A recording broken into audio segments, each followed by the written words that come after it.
crore 60 lakh.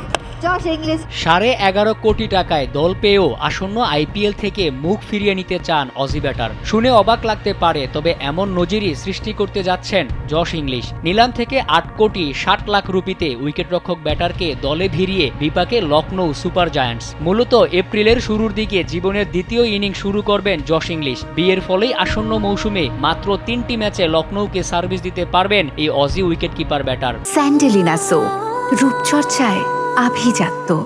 তবে আসর শুরুর আগে ইংলিশের এমন আচরণ মানতে পারছেন না ফ্র্যাঞ্চাইজিটি। পুরো মৌসুমের চিন্তা থেকেই অজি ব্যাটারকে দলে অন্তর্ভুক্ত করে লখনৌ, কিন্তু দল পাওয়ার পর হুট করে বিয়ের খবর জানান জশ, যে কারণে তাকে অপেশাদার বলছেন ফ্র্যাঞ্চাইজিটির সহ প্রতিষ্ঠাতা নেস ভাদিয়া। এখন শুধু 3 ম্যাচের জন্য ইংলিশকে কি অনুমতি দেবে লখনৌ, নাকি আসন্ন আইপিএলে দেখাই যাবে না এই অস্ট্রেলিয়ান ব্যাটারকে?